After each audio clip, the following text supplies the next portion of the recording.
बाराबंकी स्थित सिद्धौर विकास खंड का उच्च प्राथमिक विद्यालय कोपवा भारत सरकार द्वारा विद्यार्थी निपुण भारत और कायाकल्प योजनाओं का लाभ उठा रहे हैं।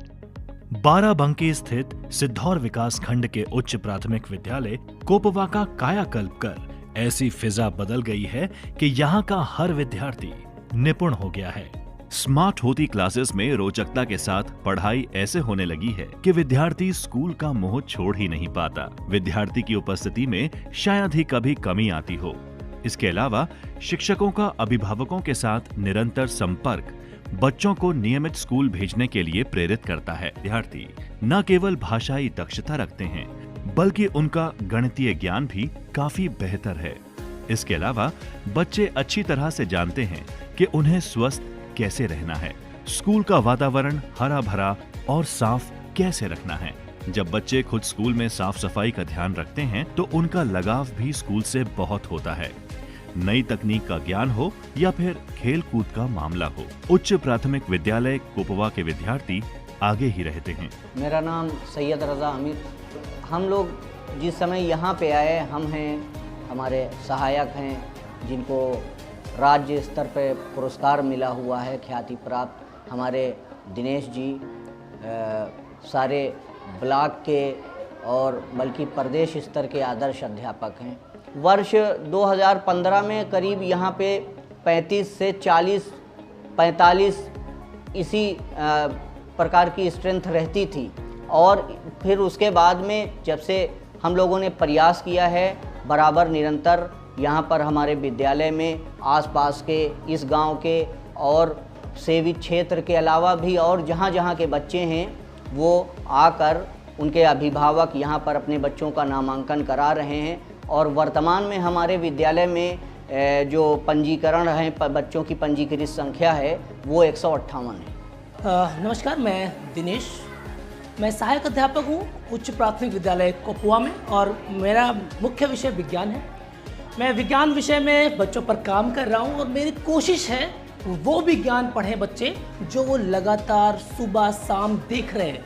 वो किताबों में जो चीज़ें हैं उनकी वो कैसे अपने पर्यावरण में देख सकें, इस पर मैंने काम किया। और आज मैं आपको बताना चाहूँ कि जो बच्चे हैं मेरे इस विज्ञान को सीखते हैं, उन्होंने रिसर्च पेपर्स तक पब्लिश करी है, उनकी रिसर्च पेपर पब्लिश हुई है। बच्चे गुजरात तक गए, नेशनल, जहाँ 10 कंट्रीज़ के बच्चे पार्टिसिपेट करते हैं, वहाँ मेरे 3 बार बच्चे जा चुके हैं। 2017 में, 2020, 2021 में मेरे बच्चे नेशनल तक पहुँचे हैं। नेहा, पार्वती पाठक और विवेक के अलग अलग सत्रों में गए।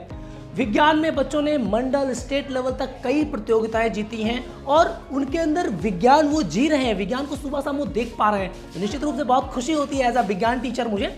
और साथ ही मैंने कोशिश करी कि जो जितने भी कॉम्पिटिटिव एग्जाम्स हैं उन पर मैं काम कर रहा हूँ, चाहे वो अयोग्यता आधारित एग्जाम हो, चाहे अन्य किसी भी प्रकार का एग्जाम हो जिनमें बच्चों को स्कॉलरशिप्स मिल रही हैं, उन पे बच्चे काम कर रहे हैं। मैं आपको बता दूं कि लगातार बच्चे सेलेक्ट हो रहे हैं। हमारे ग्रामीण परिवेश के बच्चों में बहुत क्षमता है, वो लगातार काम कर रहे हैं। मैं पिछले साल भी 5 बच्चे सेलेक्ट हुए। विद्या ज्ञान जैसे ऐसे एंट्रेंस एग्जाम्स जिनमें कक्षा 12 तक की मुफ्त परीक्षा वो होता है, उनका एजुकेशन होता है।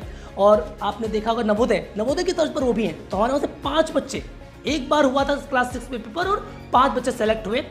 उसके बाद ऐसे कोविड टाइम पे मेरे बच्चों को 2 लाख रुपए स्कॉलरशिप मिली। तो बच्चे लगातार मेहनत कर रहे हैं, शासन हमें लगातार सपोर्ट कर रहा है। अलग अलग सी चीज़ें हैं, चाहे वो गाइड्स हो, लेसन प्लान्स हो, लगातार हम लोग ट्रेनिंग्स करके हमें सपोर्ट दे रहे हैं। और मैंने जो प्रयास किए उन प्रयास का नतीजा भी ये रहा कि इसी वर्ष मुझे 2021 में का राज्य शिक्षक पुरस्कार मिला माननीय मुख्यमंत्री जी द्वारा। और उससे मेरी निश्चित रूप से मेरी ऊर्जा बढ़ी है। और पुरस्कार निश्चित रूप से इसीलिए होते हैं कि हमारी ऊर्जा में थोड़ा इजाफा हो, हमारे अंदर जो कार्य करने की जो ललक है वो थोड़ा सा और बढ़ जाती है, आंखों की चमक बढ़ जाती है, बच्चों में भी वो चमक दिखाई पड़ती है। और मैंने इस कार्य को जब बढ़ाया तो शासन ने फिर मेरे कंधे पर हाथ रखा और मुझे सीखने के लिए, मैं आपको बता दूं, शासन की हमारे उत्तर प्रदेश सरकार की पहल है जिसे मुझे नीदरलैंड भेजा जा रहा है। और नीदरलैंड पहुंचकर हमें वहाँ का जो एजुकेशन सिस्टम है उसको हम लोग सीखने वाले हैं। और होप्स हम देखते हैं वहाँ पर कि कितनी चीज़ें हम यहाँ पर हमारे यूपी में फिजिबल हो सकती हैं। तो इन सब पर हम काम करेंगे और अल्टीमेट मैं पूरे शासन को धन्यवाद अदा करना चाहूँगा। पूरी हमारी जो परिषद की व्यवस्था है निश्चित रूप से बहुत डायनेमिकली कार्य हो रहा है और हम सभी टीचर उसी से ऊर्जावान हैं, हम उसे सीख रहे हैं और आगे लगातार अच्छा कार्य करते रहेंगे। अपने बच्चों को जब तक उच्चतम शिखर की सफलता नहीं दिला लेंगे हम कतई रुकने वाले नहीं हैं और हमारे बच्चे हमारे साथ हैं। Thank you so much. बहुत से विद्यार्थी और टीचर्स राज्य स्तर पर सम्मान हासिल कर चुके हैं। उच्च प्राथमिक विद्यालय कोपवा के शिक्षकों ने ठाना है कि क्षेत्र का कोई भी बच्चा धन की तंगी की वजह से पीछे नहीं रहेगा।